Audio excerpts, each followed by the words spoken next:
तो चलो यार आज बात करते हैं रामायण के एपिसोड नंबर 216 की। यस फ्रेंड्स, अब ब्रह्मा जी इंद्रजीत को उस रथ के साथ साथ एक वरदान और देते हैं, ब्रह्मास्त्र नामक अस्त्र का। और उस रथ में इंद्रजीत को कोई भी परास्त नहीं कर सकता। लेकिन ब्रह्मा जी उनको एक बात और बोलते हैं कि तुम्हें इस यज्ञ के काम को पूरा करने से पहले जो शत्रु तुम्हें मारने के लिए आक्रमण करेगा उसी के हाथों तुम्हारा वध होगा। तो लक्ष्मण जी कहते हैं, भैया मुझे आज्ञा दीजिए, आज मैं उस राक्षस कुमार की जीवन लीला ही समाप्त कर दूंगा। तो श्री राम जी कहते हैं, अवश्य, लेकिन युद्ध बुद्धिमानी के साथ करना। इंद्रजीत ब्रह्मा अस्त्र का ज्ञाता है। विभीषण जी को मैं तुम्हारे साथ सिर्फ तुम्हारे भरोसे भेज रहा हूँ। मैंने इनको लंकापति बनाने का वचन दिया है। इस वचन को पूरा करने के लिए मैं अपने प्राणों का भी मोहन नहीं करूँगा। तो उसके बाद क्या होता है ये जानने के लिए मेरा नेक्स्ट एपिसोड। यस फ्रेंड्स, अब लक्ष्मण जी कहते हैं, भैया मैं आपके चरणों की सौगंध खाकर कहता हूँ, अगर मैंने आज मेघनाथ का वध नहीं किया तो मैं आपको कभी भी मुंह नहीं दिखाऊंगा।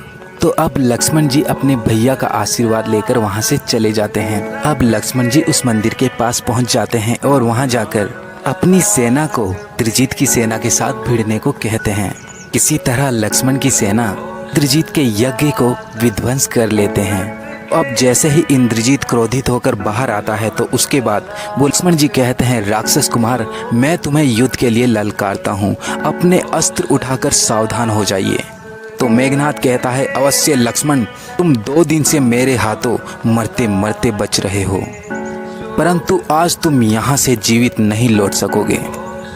लेकिन उससे पहले मुझे अपने देशद्रोही कुलद्रोही काका को प्रणाम करने दो।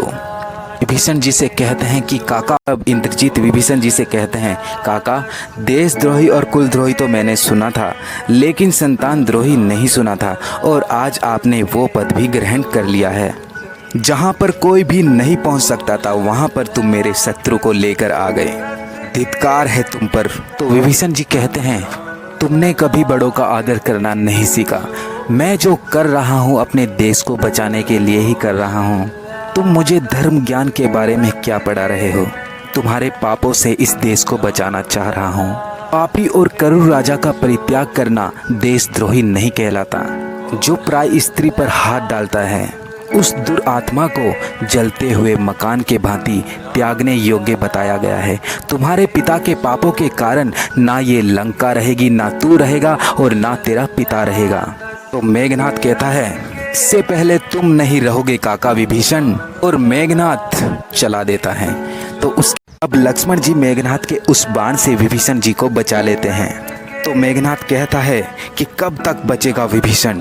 लक्ष्मण, तुम भी कब तक बचाओगे विभीषण को? मैं पहले तुम्हारा ही कल्याण कर देता हूँ।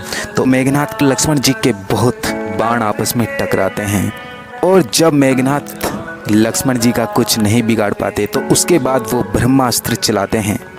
लक्ष्मण जी उस ब्रह्मास्त्र को नमन करते हैं और वो अस्त्र लक्ष्मण जी के पास से बिना सती पहुंचाए वापस चला जाता है। उसके बाद पासपात ओझल चलाते हैं, लेकिन बिना सती पहुंचाए वापस चले जाते हैं। और उसके बाद मेघनाथ नारायण अस्त्र चलाते हैं, लेकिन वो अस्त्र भी लक्ष्मण जी को बिना सती पहुंचाए वापस चले जाते हैं। उसके बाद मेघनाथ बहुत चौंक जाता है कि ये सब क्या हो रहा है।